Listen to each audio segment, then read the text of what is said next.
बिस्मिल्लाहिर्रहमानिर्रहीम, अस्सलाम वालेकुम नाज़रीन कराम। मैं हूं मखदूम शहाबुद्दीन और आप देख रहे हैं मेरा फेसबुक और यूट्यूब चैनल। उम्मीद करता हूं आप सब लोग बखैर आफियत होंगे और जहां भी होंगे अपने अहले खाना समेत खुश भी होंगे और महफूज भी। नाज़रीन कराम, इमरान खान ने पंजाब का मार्का तो फतह कर लिया है, लेकिन अब अगला मरहला असम्बलियों की तहलील का है। पंजाब असम्बली परवेज इलाही तहलील करते हैं या नहीं और कब होनी है, इस हवाले से एक तो अहम तरीन स्टेटमेंट आ चुकी है, लेकिन वहीं दूसरी जानिब मामला बिगड़ चुका है।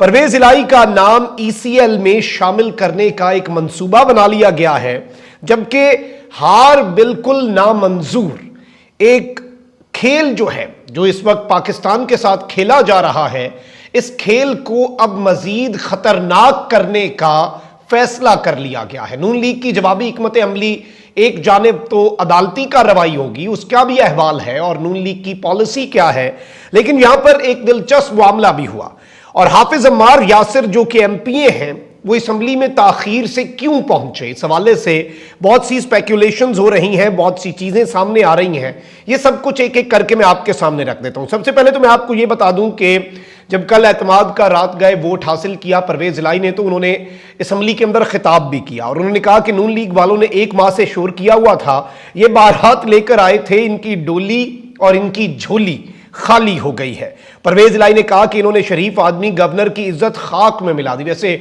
बलीगुर रहमान साहब अच्छे खासे शरीफ आदमी हैं, इनकी अपनी तो इज्जत ही नहीं, दिलेर बनो शिकस्त तस्लीम करो। वजीर आला पंजाब ने अपने खिताब में मजीद कहा कि लीगल टीम ने मेहनत की और अदालत में साबित किया कि गवर्नर का ऑर्डर गैर कानूनी है। उन्होंने कहा कि आज नून लीग को सही तौर पर सरप्राइज मिला, इनको अंदाजा नहीं था आज क्या होना है।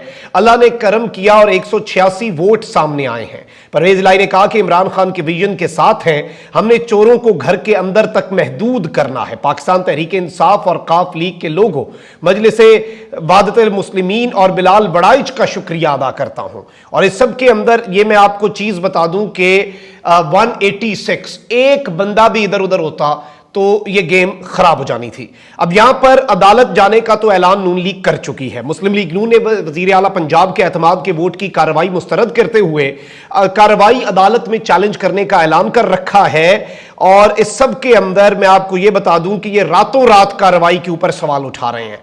और इस सब के अंदर 186 का गोल्डन फिगर, क्या इमरान खान साहब रातों रात नहीं गए थे? क्या वो वोट रात को नहीं हुआ था? क्या उसके अंदर जो कुछ हुआ था वो आपके सामने नहीं है? अब ये कह रहे हैं कि जी गवर्नर ने तो ये हुक्म नहीं दिया। ओ भाई, गवर्नर का एतमाद का वोट लेने का हुक्म गैर कानूनी नहीं हुआ या कलअदम नहीं हुआ।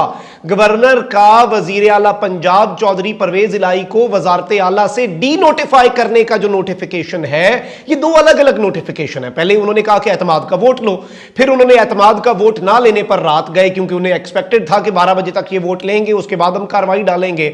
उसके बाद जी उन्होंने कहा कि आपको मैं डी नोटिफाई करता हूं। अदालत ने 20 दिन तकरीबन आप लगा लें, आपको पहले जो डी नोटिफिकेशन का नोटिफिकेशन था गवर्नर की तरफ से परवेज इलाही को हटाने का, वो उड़ा के रख दिया, उसे रद्दी की टोकरी में फेंक दिया। लेकिन एतमाद के वोट का तो अदालत ने कल भी ये बात कर दी थी, एतमाद के वोट से पहले कि आपके पास इतने दिन थे एतमाद का वोट लेने का, 24 घंटे हैं, 186 नंबर लें, वही किया, 24 घंटे में ही लिया, लाहौर हाईकोर्ट के मुताबिक ही लिया है। और इस सब के अंदर अब देखना है कि लाहौर हाईकोर्ट के मामलात कहां पर जाते हैं। लेकिन ये चीज जो है ये तो डन एंड डस्टेड है। लेकिन अभी भी क्या आपको लगता है कि मैं वो हाफिज अम्मार पे भी आता हूं कि वो कौन है और क्यों वो लेट हुए, उनकी वजह क्या है? इस हवाले से बड़ी दिलचस्प थ्योरीज भी हैं। दिलचस्प थ्योरीज और ज्यादा आपको इस खेल के इंटरेस्टिंग होने का तो बताएंगी, लेकिन एक जानिब तो मैं आपको यहां पर यह कंफर्म कर दूं कि लाहौर हाई कोर्ट में साबिक विफाकी वजीर और वजीर आला पंजाब के बेटे मुनस इलाही की अहलिया तहरीम इलाही की बैरून मुल्क जाने से रोकने की लिस्ट में नाम डालने के खिलाफ जो दरखास्त है वो मुकर्रर हो चुकी है। विफाकी तहकीकाती एजेंसी FIA ने वजीर आला पंजाब के बेटे रासिख इलाही, उनकी अहलिया और मुनस इलाही की अहलिया समेत 9 अफराद के नाम provisional national identification list PNIL पर डाले हुए हैं। मुनस इलाही की अहलिया तहरीम इलाही ने नाम PNI लिस्ट में डालने के खिलाफ लाहौर हाईकोर्ट से रुजू किया था। जस्टिस शहराम सरवर तहरीम इलाही की दरखास्त पर आज यानी कि जुमेरात को समाअत करेंगे। एक जानिब तो इसमें क्या होता है, लेट्स सी लेकिन एक जानिब पाकिस्तान के सबसे ज़्यादा आबादी वाला सूबा है, 12 करोड़ के लोग जो है उनका नुमाइंदा, उनका लीडर परवेज़ इलाही है ऑफिशियली, और ये बहुत बड़ी चीज़ है। और वो एक मरतबा फिर एतमाद का वोट लेके आप समझें कल रात वो दोबारा मुंतखब हो चुका है। लेकिन इस सब के अंदर शिकस्त खुर्दा वज़ीर आज़म शहबाज शरीफ के मुआविन खुसूसी मलिक अहमद खान ने कहा है कि अताउल्लाह तारड़ के पास ऐसे सबूत मौजूद हैं जिनकी बुनियाद पर वज़ीर आला पंजाब परवेज़ इलाही का नाम एग्जिट कंट्रोल लिस्ट यानी कि ECL में डाला जा सकता है। और इन्होंने कहा कि मशकूक लेन देन हुई जिसका परवेज़ इलाही हुकूमत से बड़ा वाज़े ताल्लुक है। उन्होंने कहा कि जब तक मामले की तहकीकात जारी हैं तब तक परवेज़ इलाही का नाम ECL में डालने की तजवीज़ ज़ेरे गौर है। इस हवाले से माहिर कानून सलमान अकरम राजा ने कहा कि किसी को रोकने के लिए ECL एक इंतज़ामी तरीका है, इसका कोई कानूनी तसव्वुर नहीं। अगर नाम ECL में डाला गया तो जाहिर बात है परवेज़ इलाही के पास इसे अदालत में ले जाकर चैलेंज करने का तो ऑप्शन होगा और वो इस ऑप्शन को गालिबन एक्सरसाइज भी करेंगे। लेकिन हर तरह से जो ब्लैकमेलिंग है, हर तरफ से परवेज़ इलाही और चौधरी मुनस इलाही जो है इनके ऊपर प्रेशर डालने की कोशिश जो है, क्या हम उसे रूल आउट कर सकते हैं? तो इसका जवाब है हरगिज़ नहीं। बल्कि इस तरह की अभी मजीद ज़्यादा आप देखेंगे कि प्रेशर बिल्डिंग टैक्टिक्स जो हैं वो मजीद अपनाए जाएंगे और इस तरह की चीज़ें जो हैं वो अब आने वाले घंटों के अंदर, आने वाले दिनों के अंदर आपको मजीद नजर आएंगी। क्योंकि फवाद चौधरी साहब ये ऐलान कर चुके हैं कि असम्बलियां हमने जुमेरात यानी अब जो दिन शुरू हो चुका है आज ही हमने समरियां मूव करनी है। परवेज़ इलाही साहब का असल इम्तिहान आज शुरू होता है, यानी कि परवेज़ इलाही साहब क्योंकि अदालत के अंदर ये जो मर्जी करें, जिस तरह से मर्जी करें। अब यहां पर मैं आपको ये भी बता दूं कि जो हाफिज अम्मार यासिर हैं ये बेसिकली मुस्लिम लीग काफ के MPA हैं और ये एन टाइम तक नहीं पहुंचे। इन्हें एन टाइम पर जो पार्लिमानी लीडर हैं पंजाब असम्बली के अंदर काफ लीग के, वो लेकर आए, इनका बड़ा इस्तकबाल हुआ। अब एक जगह पर तो यह है कि इन पर प्रेशर था, ये नहीं आ रहे थे, इन्हें मनाया गया। एक थ्योरी ये भी है, एक थ्योरी ये भी है कि इन्हें खुद रोका गया, जरा एक दफा उन्हें ज्यादा परेशान नहीं ना करना था नून लीग वालों को। राणा सना भी बैठे थे और तारड़ भी बैठे थे, दीगर लोग भी बैठे थे, तो वो ज्यादा परेशान हो जाते बेचारे। इन्हें एंड टाइम पे अपना नंबर शो करके, पत्ते पूरे करके आपने वोटिंग करा दी। ये भी एक थ्योरी आ रही है और जाहिर बात है दोनों चीजों के अंदर किसी हद तक सच्चाई हो भी सकती है, इसमें किसी चीज को निगेट तो नहीं किया जा सकता। और ये कंफर्म ऑफिशियली ना भी करें, अनऑफिशियली तो हाफिज साहब कर देंगे। अम्मार यासिर साहब जो हैं ये हाजी मोहम्मद मुरीद के बेटे हैं, ये 1977 में पैदा हुए और ये हाफिज कुरान भी हैं। यानी कि आज असल में कल रात को जो सरप्राइज दिया है वो हाफिज ने दिया है। और एक बिजनेसमैन है, ये बेसिकली पंजाब असम्बली में 2018 में मुंतखब हुए और ये minister for mines and minerals के ये तैनात रहे। और इस सब के अंदर मैं आपको ये भी बता दूं कि इनके कुछ कजन्स हैं वो बड़े मशहूर भी हैं और मुख्तलिफ जगहों के ऊपर भी हैं और ये बेसिकली एक बहुत बड़ा बिजनेस ग्रुप है, उसके साथ भी इनका ताल्लुक है। अब यहाँ पर बेसिकली ये humble lower middle class family के साथ ताल्लुक रखते हैं और ये तबलीगी जमात जो है उसके साथ इनका ताल्लुक है और इनके रिलेशंस बड़े अच्छे हैं चौधरी फैमिली जो है गुजरात की उसके साथ।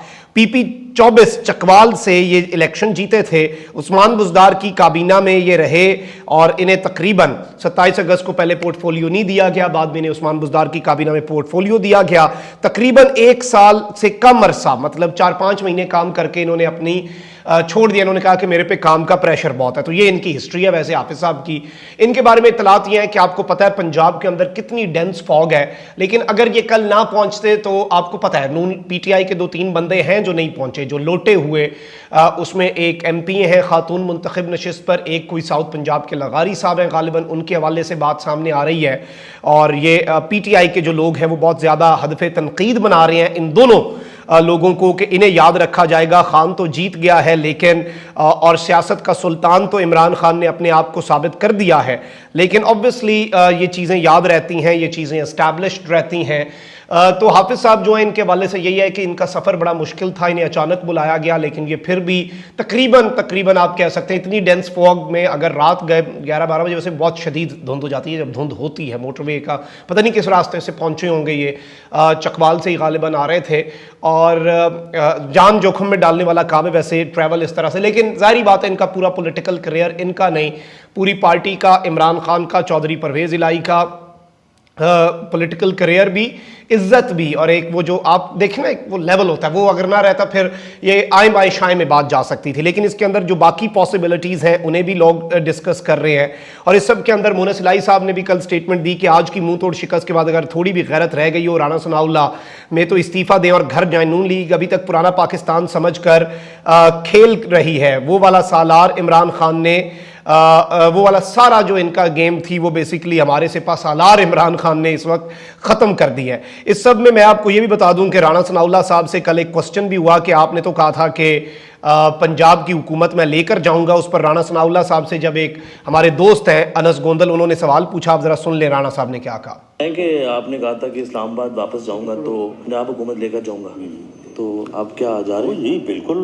जो चौधरी परवेज लाई है ये माइनॉरिटी चीफ मिनिस्टर है, उसके पास वोट ऑफ कॉन्फिडेंस नहीं है। बाइकआउट क्यों किया गया? ये जालसाजी कर रहे हैं। बाइकआउट क्योंकि उन्होंने वोटिंग के अमले में हमें शामिल नहीं किया।